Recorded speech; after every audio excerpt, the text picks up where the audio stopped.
South Africa ने पाकिस्तान को दूसरे टी20 मैच में 6 विकेट से शिकस्त दे दी। दूसरे 20 मैच में पाकिस्तान की बैटिंग के साथ साथ आज पाकिस्तान की बॉलिंग भी धोखा दे गई। दूसरे 20 मैच में शिकस्त के बाद तीसरे और आखिरी 20 मैच के लिए पाकिस्तानी टीम में 4 बड़ी तब्दीलियां मुतवक्के।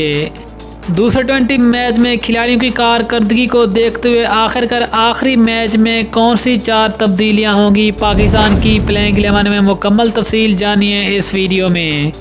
लेकिन मज़ीद तफसील में जाने से पहले अगर आप चैनल पर फर्स्ट टाइम हैं, चैनल को सब्सक्राइब करके साथ में लगी बेल आइकन को लाजमी प्रेस कर दें ताकि क्रिकेट से जुड़ी तमाम खबरें आपको सबसे पहले जहां पर मिलती रहें। अस्सलामु अलैकुम, वेलकम टू सैन स्पोर्ट्स।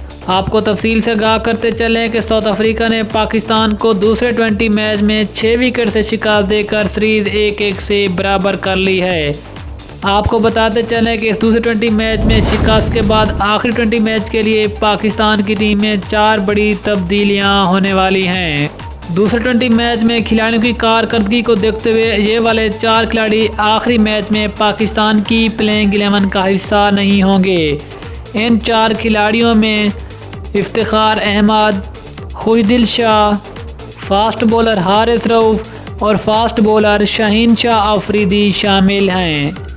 और इन 4 की जगह जिन 4 खिलाड़ियों को मौका मिलेगा उसमें आसिफ अली, दानिश अजीज़, फास्ट बॉलर मोहम्मद हसनैन और फास्ट बॉलर हसन अली शामिल हैं। तीसरे आखिरी 20 मैच के लिए पाकिस्तान की टीम में ये 4 तब्दीलियां कैसी रहेंगी नीचे कमेंट में ज़रूर बताएं। मिलते हैं किसी अगली वीडियो में, तब तक के लिए अल्लाह हाफिज़। पाकिस्तान जिंदाबाद।